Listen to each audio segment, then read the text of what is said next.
Good afternoon from Los Angeles. It's Alyssa Corum and Ken Shreve here, and we have a look at the stock market today. On today's show, we're going to be outlining the action for the major indexes and taking a look at 3 chip stocks with compelling chart action.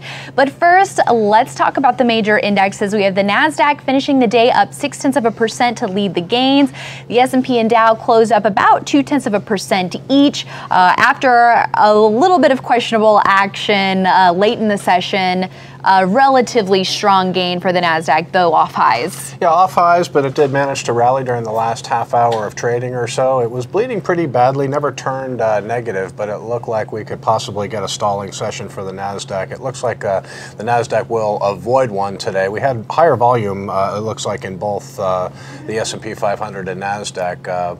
So, you know, pretty decent close for the Nasdaq. Of course, a big rally in semiconductor stocks, giving the lift to the Nasdaq. S&P 500, not so great price action. It looks like we're going to get stalling there, but listen, we're still in a confirmed uptrend, and things aren't looking too bad. Yeah, and as far as the next resistance level to watch for the Nasdaq, would that be around the 8,000 level? I think so. Yeah, I think 8,000 is going to be the next level for the Nasdaq to conquer. It's not that far from it. It was actually up, fairly close to it today, but it ended near its session low. You see the Nasdaq did gap up, but yeah, 8,000 for the Nasdaq, and I think it's 2,900 for the S&P 500. So these round numbers, sometimes it can take a while for the indexes to poke through there, but we're still in a confirmed uptrend, no doubt. That's right. Those good psychological levels are good to keep in mind.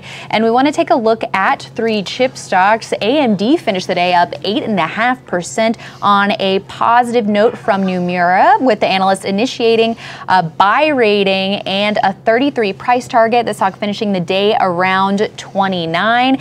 And is AMD now actionable with this move? Yeah, I would say it cleared a handle buy point today of 28.21. So it was really the rally in chip stocks. We have some apparent progress in trade talks between the U.S. and China, and that tends to help semiconductor stocks. But this Nomura note about advanced micro devices, Intel, I think NVIDIA was in there as well. Very positive commentary. Nomura initiated advanced micro devices with a buy rating, 33 price target. They talked about AMD. AMD, yeah.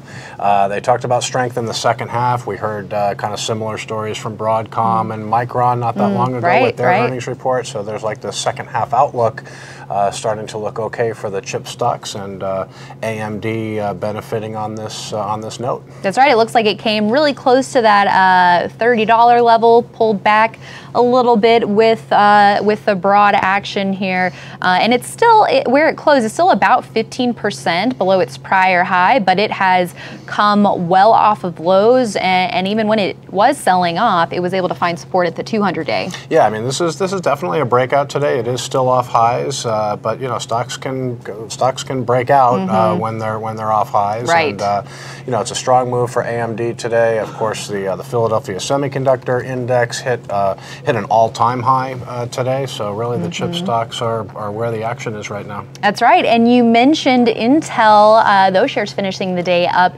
2%. Volume was about average here, but Intel now back in buy range after earlier attempting to break out of a cup with handle. Somewhat similar action that we had seen with one of those chip ETFs. Cup with handle breakout. Yeah, so Intel, one of the strong gainers in the Dow Jones today. This one still looks like it's in buy range from a 54.20 entry. So Intel also a beneficiary of positive comments from Nomura today, and one of the strong gainers in the Dow. A lot of people wondering, well, chip stocks have been running so much. Of course, there are extended stocks in the chip sector. Xilinx has been a big winner on leaderboard, but you've got names like Intel, AMD, still quite a few that are kind of hanging around buy points, holding just above buy points. That's right. Well, let's take a look at microchip tech here, which gained about 3% and above average turnover today. It's nearing a buy point from a cup with handle base here. So what are your thoughts on the look of this chart pattern? Well, I definitely want to talk about microchip because people are asking about it. It has a high composite rating from IBD, so it has a composite rating of 98, so that alerts you to pretty good fundamentals and also good relative strength, which microchip has. It may look like it's approaching a buy point of 91, 92, which it is, but this is just an example. It's a 42% pullback. So the left side of the base formed, it corrected 42%. We know that really good cup with handle patterns typically aren't going to have a pullback of, maybe 30 to 35% top. So if you see these bases that correct 40, 50% on the left side, it's not really, it makes the pattern flawed. So while microchip looks like it's a breakout candidate, it is, and it possibly could break out, but that 42% pullback is a bit steeper than we'd like to see. That's right. Something to definitely keep in mind as far as, looking at your risk tolerance for these types of chart patterns. So all in all, some good action for the chip sector here. And would you say that it's pretty key? I mean, it's something that we've talked about on this show.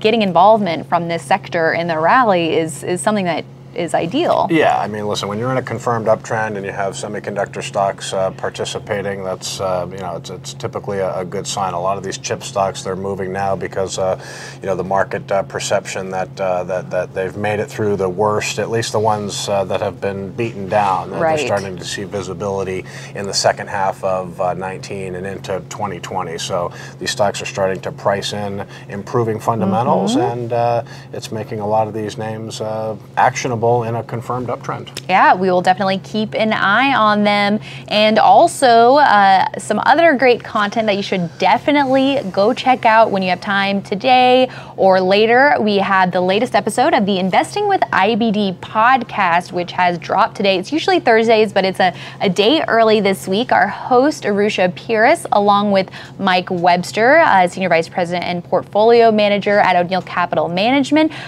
break down quite a few things in the roughly 45-minute episode, including the status of the bull market.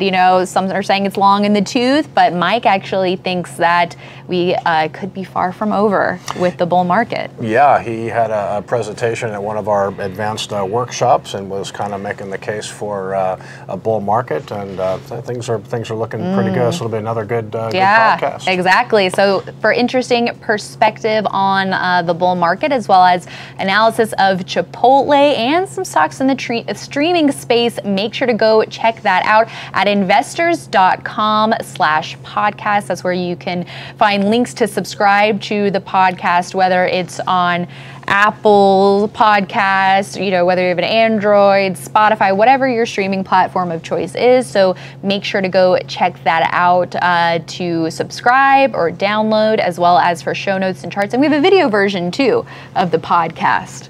All right, everyone, thank you for watching. Be sure to head to investors.com for all of the latest, and check us out across social media as well, so you can stay up to date on all things IBD. Thanks for joining us, everyone. We'll see you tomorrow.